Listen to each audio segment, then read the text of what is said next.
Hey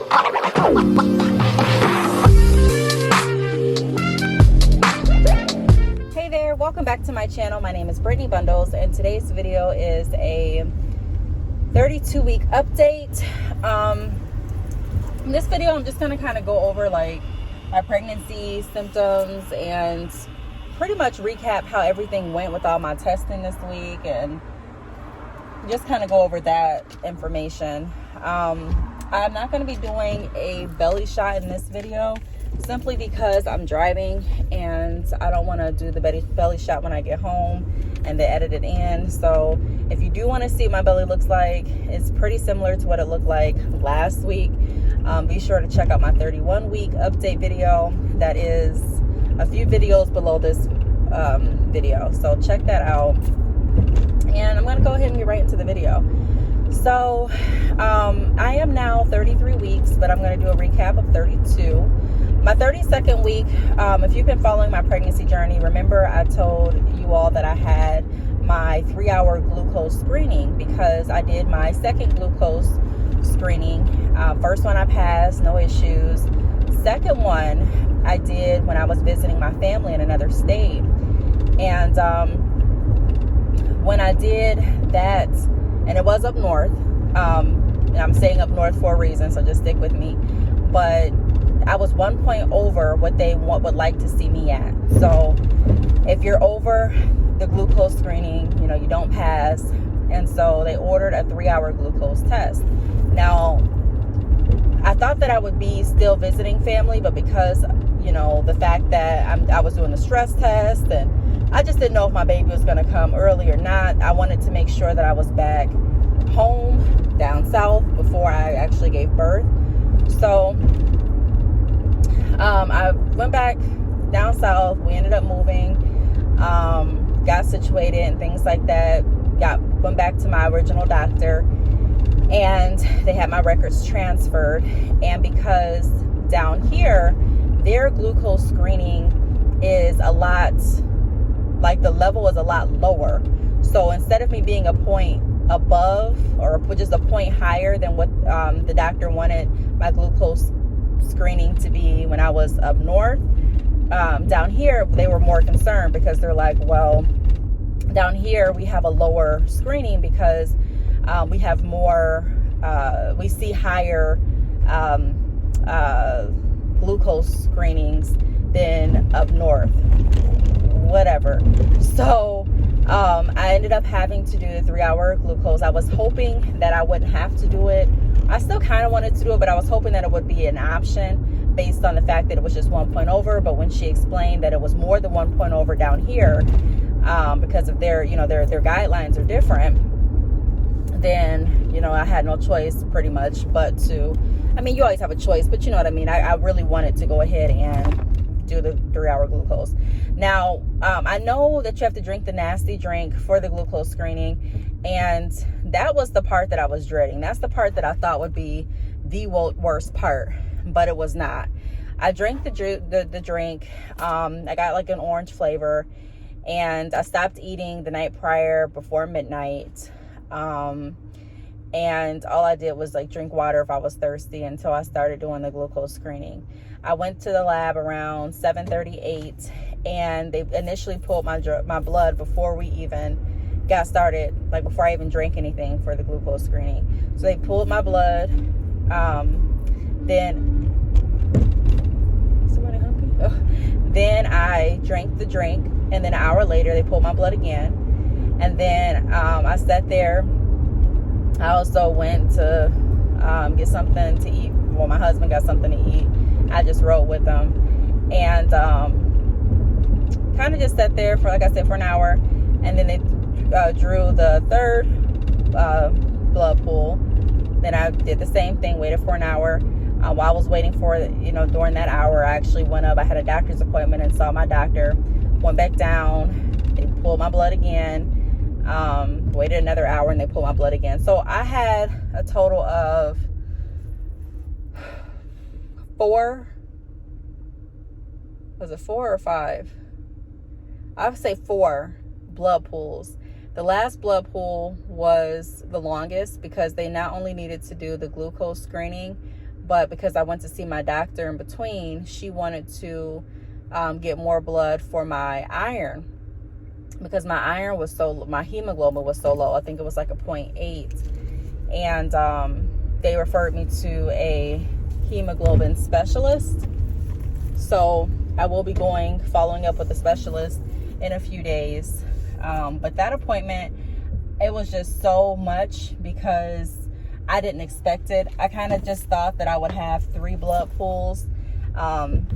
Even though, you may be thinking, well, 3, 4, same thing. No, like 4. And because I only have 2 arms, it's like I had to get them back to back. Like she would rotate the arms, which still was painful. So I really did not like it at all. I ended up feeling very drained, very weak, just very not myself. So pretty much, it wasn't a great experience. I didn't expect it to be a pleasant experience. I just didn't expect it to be that intense, because let me tell you, my iron's already low, getting that blood pulled, not being able to eat, the night prior after midnight, and then going in and sitting the 3 hours and getting your blood pulled. And then, like I said, you're still not eating. It definitely took a lot. Like I felt so weak, so depleted. I didn't want to do anything that day except go back and relax. Other than that appointment, my 32nd week, I have been really weak. I have been trying to increase and watch for how I eat. So I've been increasing a lot of my vegetables, eating a lot more salads, drinking more water, eating more ice. I still do drink teas or lemonade or pop occasionally, but I've really been trying to intentionally eat a lot more healthy. As far as like my mood, I just have felt like I've been I don't feel like I've really been myself. Like I haven't been upset or necessarily like sad or necessarily really happy. I've just felt like drained, like just tired. You know how it kind of feels where you just want to relax, you're not really trying to shut yourself off, but you do just want to shut yourself off just to give yourself time to like recuperate. That's how I've been feeling this week. What else? Baby movements. I still feel my baby moving a lot, but the movements are starting to get more painful, meaning like when my baby twists, you can now see like a back, or I don't know if it's her like butt, I don't know what it is, but you can see a body part sticking out on my right side. And when that happens, it hurts very bad. She ends up moving after a few seconds. Or not even a few seconds, maybe a few minutes. But while she's there, it definitely is so uncomfortable and it does feel painful. My back pain has definitely increased. It hurts so bad, my lower back. I do know that bad back pain can be a sign of labor, but it's not that back pain, because I've experienced that too. It's more so the back pain of like feeling the baby on a nerve, if that makes sense. Like it's just not comfortable and it just hurts. Also the sciatica, where the pain radiates down my leg. I'm feeling that. My hips are really sore. So this has been a week where I have been in a lot of pain. Not the worst pain that I've ever been in, but definitely, it hasn't just been a walk in the park this week. I'm trying to think what else. My feet swollen. My feet swelling. My feet are still swollen. I just figured that they're going to be like that until I end up giving birth. I did get my due date. So the beginning of next month is when I will be, when I am scheduled to have my C-section. So I don't really know if I'm going to vlog that experience, to be honest. I don't know how that's going to go. More than likely, I probably won't vlog it. I may pick up the camera if I'm feeling like it, but I'm not going to push myself to vlog it or anything like that. But I probably will tell you all about it, and of course show you, gotta give you an update after I get out of the hospital and things like that. I don't have a time when they're going to do the C-section. I just have the date. They're going to be giving me the time, next appointment, which is in 2 weeks. Trying to think of anything else. I think that's about it. All I can say is I am, I want my baby to stay in as long as she needs to be as healthy as she can be, and also being conscious of my health so I can be as healthy as I need to be. So the 37-week mark is when they are planning on doing my C-section.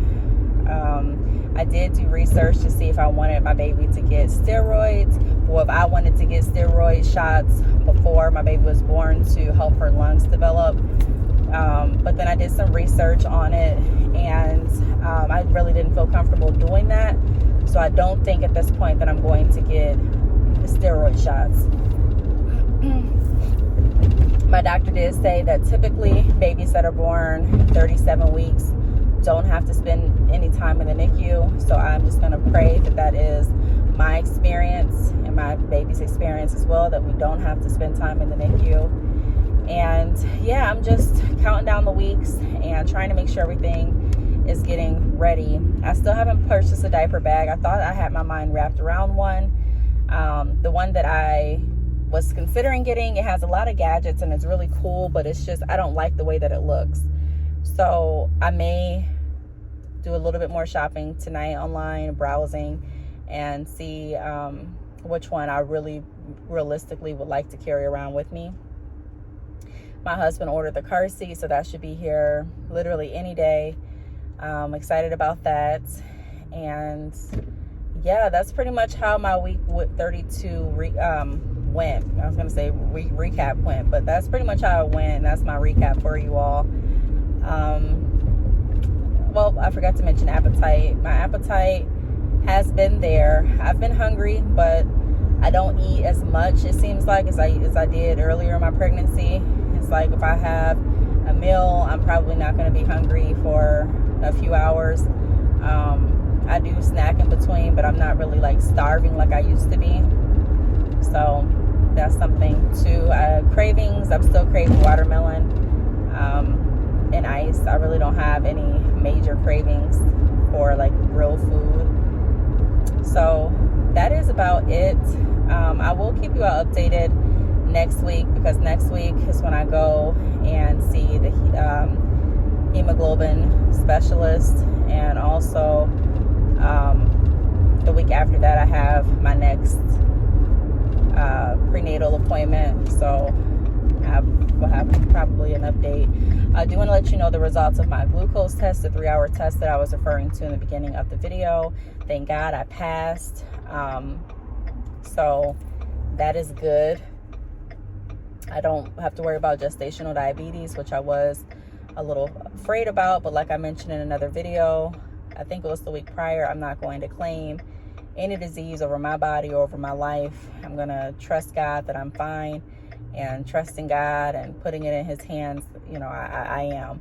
So that is something to be very grateful for. I'm very excited about that.